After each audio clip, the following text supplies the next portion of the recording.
I saw you out there on the beach today. You had abs. I was very surprised to see Grant Neal with abs. Was this cut to middleweight a little bit smoother than expected? Oh man, it was real smooth. It was perfect. I have a great team around me, and man, the guys over at MyFit Foods and their nutritionists, they got me completely dialed in from a nutrition standpoint. And then my team over at Landau Performance, it's like the best performance center in Colorado.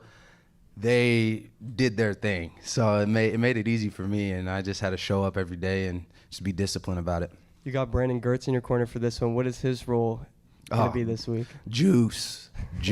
Brandon Gertz always brings the juice. I don't know if anybody's ever seen Brandon fight. Most of you probably have, but that's the type of energy that we bring, and it's awesome to have him in the corner, and he's one of my brothers, you know. There's a historic card, Bellator 300. You're going to be rocking the gold gloves. What does it mean to you that the promotion is putting you in this spot? Hey, rocking the gold gloves is unbelievable, and I'm glad to have the opportunity to fight on such a historical show with some great competitors throughout the card. It means a lot, you know, so it's going to be a great night. I'm going to have a lot of fun and just enjoy it and take in every moment. You're very close friends with a certain NFL running back who scored a touchdown in, I think, 1,000 consecutive games now, Christian McCaffrey. I know he has a home game tomorrow against the Cowboys in San Francisco, or not tomorrow, Sunday, sorry. Are you, he's not going to be able to make it to the fight, but are you maybe going to make it to the football game? Yeah, that's the plan. So you got to go and take care of business here, and then I'll go up and support my guy. You know, that's the way that we've done it since we were kids, man. We support each other in everything that we do. He's at every fight that is obviously not during the middle of football game week, and I do my best to make it to most of his games if I'm not in the middle of a training camp. So this kind of works out to where I can go and support him, and so it's going to be fun. Thank you, man. Good luck. Thank you. Hey, Grant. So I wanted to ask, why was the happy birthday first. Let me just start off with that. Oh, man, you're all good. I wanted to ask, why was the decision made to drop to 185 pounds? The decision was made just to be more active. Like, I was having a great time at 205, and that's definitely an opportunity to go back up and challenge the best there. But as you kind of know, like everybody in front of me is kind of tied up. They'd either already fought or they were just only fighting one or two times a year. So I was like, hey, there's an opportunity to fight. That's what I love to do. And even if I have to cut to 85 pounds to get me a good fight, then I'll do that. And I just was excited about it and excited about the new challenge and did it. So do you see yourself moving back up to 205 in the future, or do you feel that if you feel good at 185 pounds that you might just stay down here? Man, I plan to be at 185 pounds for next couple fights, and then go back up to 205 and challenge there. I really feel that I'm the best fighter in the world, and I want to prove that at both weight classes, and I want to cement my name and my claim. And it's awesome to have the opportunity to compete at these two weight classes with phenomenal competitors. I mean, everybody in this weight class is serious in the top 10, and everybody in the 205 weight class is serious. So it's awesome to be able to compete amongst those guys, and I'm just excited to show what I can do. So Romero is coming off his first career loss. He also is taking over a year of a layoff coming into this fight. Do you expect him to come in more prepared and more hungry, knowing that he's coming off that loss? I'm not going to sit here and say I know what this man's convictions are or what he likes to do. I know what I'm going to do, and I know what I'm going to step in the cage and pose. That being said, Romero Khan's a phenomenal competitor. This is no slouch of a match. I mean, he is a grade A competitor. He's a good person. He does a lot of really good things right. I do too. And so I'm excited to show everybody what I can do. He ran over here. How much of the decision to move down is also the fact that there's a bit of a kind of a transition going on at middleweight, right? For a while, obviously, we had the champion was Gegard Mousasi, and now we have Johnny Eblen there, and Johnny's just been taking out all these different contenders. Do you feel like, especially a win here, you could be fighting for a title here pretty soon? Yeah, that's definitely the plan. There's no other option when I came down into this weight class. We're going for titles, you know, and I've been watching Johnny Eblen since he was wrestling at Mizzou, man. He's like one of the best wrestlers to not win a national title. Like that dude's a stud. So I am excited to be in the stakes to go and compete against that man. And I have to do what I need to do on Saturday, and then we'll talk more about what the next steps are. But man, like I said, these are the best fighters in the world. We are the best fighters in the world, and to compete against that is phenomenal. You mentioned Brandon Gertz. As far as training partners for this camp, who did you mainly work with? Who helped you get ready for this fight? Man, I had a lot of great training partners come in. I mean, throughout Colorado, we have just phenomenal training partners. But my roll dog, Archie Colgan, he helped me out quite a bit. We went up to Wyoming and wrestled with the guys up there, and Coach Branch, he welcomed us up there early on in camp. And then I came back down and I trained a lot with Muhammad Usman, and man, there's a lot of guys, Chris Kamosi, Artek Prokosian, and man, we put together a vicious training camp and a stable of absolute killers. So it's just been an awesome time and awesome training camp. Just last one for me. Something I noticed on Google search, people for some reason think that you and Jeff Neal are related. I don't know. Do you know this is a thing? Yeah. So that's my long lost brother. So Jeff and I, we're brothers, and you can put that to bed in the media.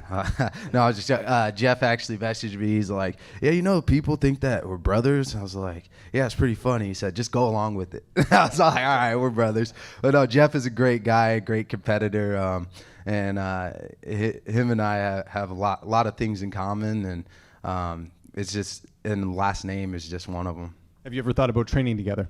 For sure. I mean, I would always love to trade with Jeff. I got to try and get him to come out to the mountains of Colorado, but I think he'll probably do that one or two times before his career is over with, and I may go out and visit him as well.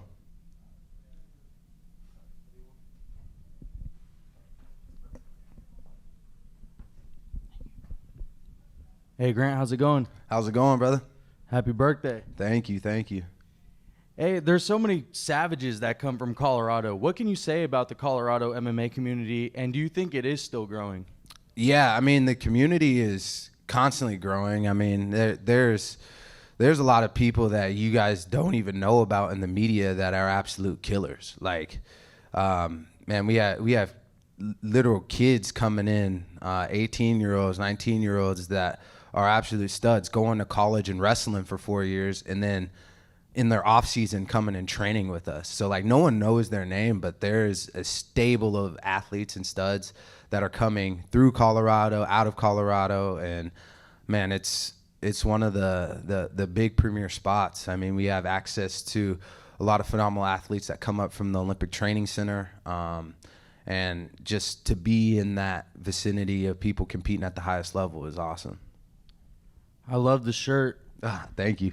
Speaking of Archie Colgan, what can you say about him and what he means to you? And also, he's done a lot of winning here, you know, throughout his career. How long do you think it is until we see Archie Colgan in the title picture? Man, I really believe Archie is the best 155-pounder in the division.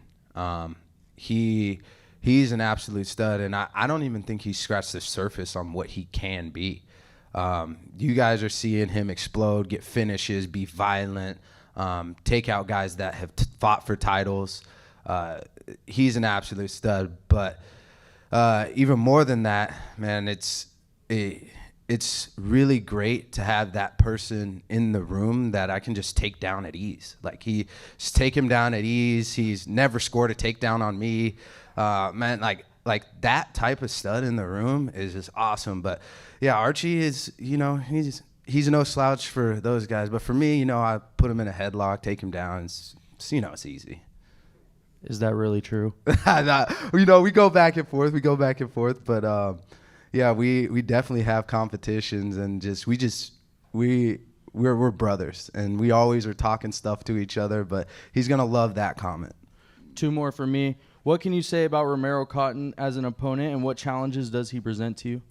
I think that Romero Cotton as an opponent he's a great competitor and great opponent. I mean, I have nothing but respect for what he's done and how he is in the cage, and so I'm excited to go and test my skills at 185 against that man. I mean, there's not many people signing up to fight him, and I would love to do that. So it's awesome. Last one for me. Everyone saw on social media that dress Justin Gaethje wore on draft day after finishing in last place. Did you make sure you drafted a good enough team this year so you're not that guy on draft day of next year? Yeah, I think I pretty much picked the best team in the league. Brandon Gertz sitting back there. He thinks he has a chance at winning the league, but he's not going to win nothing. He might end up in the dress this year, but Gaethje, he always has the special AI and all this stuff, but he always ends up losing the drafts or losing in the league. So he'll probably be in a dress again this year. It's either between him or that man back there, Brandon Gertz, in a dress. Yep. Oh. What's up, Grant? So obviously you're fighting at 185, but you are the number 4 ranked light heavyweight in Bellator. Recently, Corey Anderson and Jamal Hill got into it over a dispute over what Bellator, what 205 is better and what promotion. What are your thoughts on that? I believe that we're competing to be the best in the world. Like, there is anybody who sits here and says there's an easy fight, and no, everybody's out here fighting for their family, fighting for what's theirs. So I mean, I'm not really big into those two disputing. I would love to see them, handle it in the cage. But, it's I really think that the champ in Bellator, he's proven, and I don't think that he has any trouble with any of the top guys in the UFC, and that's credit to him, and that's credit to all the guys on the roster, because that our champ isn't who he is without us and without people making him that way. And I would definitely love to compete against him one day as well. Well said. You just said that you'd like to see Corey and Jamal handle it in the cage. Who would win that fight and how? Man, it's hard to predict who would win that fight because you don't know what convicts a man to go into that cage on that fight day. And I really believe that it can be any man's game on any given fight day. So I'm not going to sit here and speculate. And I really respect both of those guys as competitors and human beings. And man, I don't know what goes on in their lives, so I'm not going to sit here and pretend. But I think they both bring something special to the light heavyweight division in both organizations. Like, I mean, Jamal Hill is, I don't know if there was a dry eye when he won the title, and just the stuff that he's gone through and the struggles that he overcame. And then Corey Anderson, I mean, he's overtime Anderson, he's the pinnacle and what it means to push yourself to the limit and keep going and never quit. And so, I mean, both of those guys have like traits that I absolutely love and admire in my fight game. So, yeah. I can't sit here and speculate. I just love to see him do it. What intrigues you? Well, okay, if you had to make a prediction, how many years, how many months until you are a double champ? How many years, how many months until I'm a double champ? Man, it said 10 days was from the peanut gallery. But no, I mean, the goal is to become double champ within the next 3 years. So that's the goal that we set out, and we gotta really push for that. And I think we're on the correct path to make that happen. So I'm gonna keep striving every day to make that happen. And what my old coach used to say is, you got to win every day, win the day. And so I'm gonna win the day. I won today. My weight feels good. I'm gonna go win tomorrow on the scale when I weigh in, and then I'm gonna go win on Saturday. And that sets me up for the opportunity to be a double champ. Well said. Thank you, bro. Yep.